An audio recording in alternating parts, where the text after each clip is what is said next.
Ben ritrovati a questo nuovo appuntamento con l'informazione di Targato Sa. Apriamo questa edizione del nostro telegiornale con i risultati delle elezioni europee.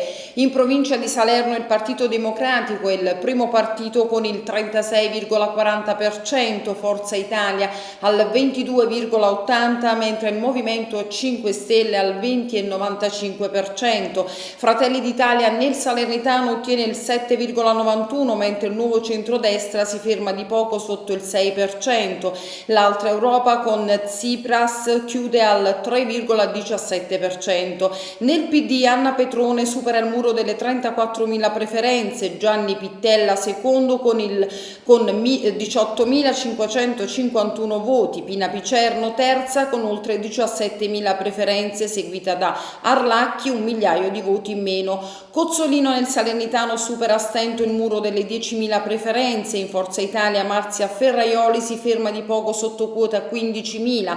Fitto, il più votato in Italia con oltre 270.000 preferenze, in provincia di Salerno ha ottenuto quasi 10.000 voti, mentre Mastella ha superato quota 9.000 preferenze.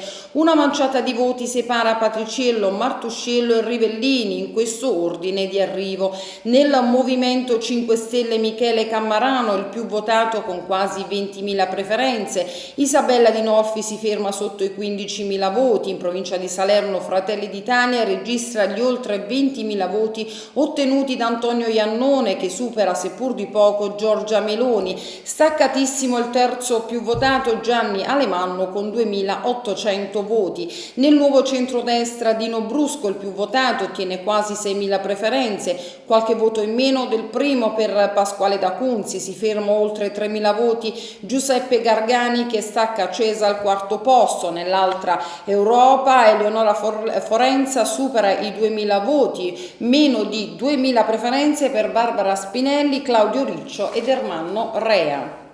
E ricordiamo che ieri in 55 comuni della provincia di Salerno si è votato anche per il rinnovo del Consiglio Comunale. Oggi a partire dalle ore 14 ci sarà lo spoglio delle schede e su targatosa.it potrete appunto vedere l'aggiornamento dei risultati in tempo reale. A Bellizzi il candidato sindaco Pino Salvioli della lista Insieme per la Bellizzi che vogliamo, stando al nostro exit poll che si basa sulle interviste che sono state realizzate ieri dopo il voto ad 1 migliaio di elettori senza distinzione di sesso e di età suddivisi su 10 seggi, pare infatti, dicevamo, che in vantaggio sul suo avversario Mimmo Volpe, candidato sindaco della lista Città Possibile. La forbice di voti che vede in testa Salvioli è molto esigua, tra i 50 e gli 80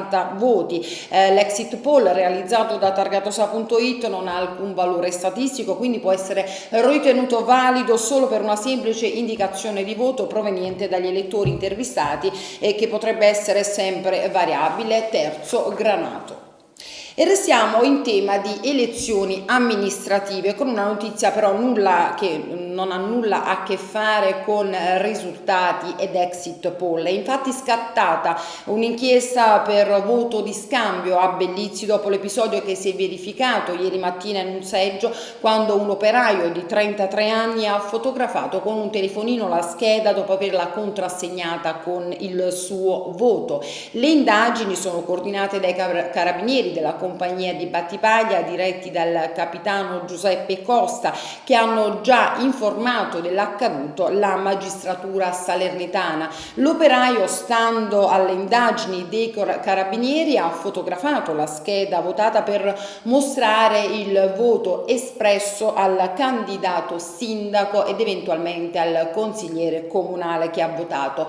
Per il momento non trapela qual è lo schieramento che è stato indicato nella scheda, e che in ogni caso la scheda è stata sequestrata ed annullata. E c'è un comune in provincia di Salerno che sta già festeggiando il suo primo cittadino, è Oliveto Citra, dove la lista dell'unico candidato Mino Pignata supera il quorum, per la verità mai davvero temuto se non per scaramanzia. I 1824 elettori, che significano il 50% più uno dei 3646, sono stati raggiunti già alle 19 di ieri sera. È una vittoria alla luce del sole, ha dichiarato il neosindaco, mentre intorno a lui tutti gli stringono la mano e lo salutano, ma non si festeggia in pompa magna, lo si farà solo dopo che l'ultima scheda sarà estratta dalle urne. E per la cronaca, nella notte i militari della compagnia di Sala Consilina hanno tratto in arresto un 41enne residente a Polla per il reato di tentato omicidio. Alle ore 22 arriva presso il numero unico di emergenza 112 una richiesta di intervento nei pressi del campo sportivo per una persona ferita con arma da taglio, successivamente identificata in un giovane di 21 anni di origine marocchine. Sul posto si sono recati immediatamente i carabinieri della stazione di Polla, unitamente a quelli del NOR, mentre la vittima con gravi ferite all'addome veniva trasportata presso il locale ospedale ed operata d'urgenza. I militari iniziano la caccia all'autore dell'efferato gesto. In poche ore l'attenzione si sposta su un tossicodipendente della zona nella cui abitazione viene fatta una perquisizione che porta al ritrovamento di abiti intrisi di sangue ed un grosso coltello da cucina utilizzato per l'aggressione. Alla base del gesto pare motivi legati al mondo degli stupefacenti. Ora l'uomo si trova rinchiuso presso la casa circondariale di Sala Consilina a disposizione della Procura della Repubblica di Lagonegro. Ed era questa l'ultima notizia del nostro telegiornale, grazie per la cortese attenzione. Vi ricordo che a partire dalle ore 14 su targatosa.it speciale elezioni amministrative. Grazie e arrivederci.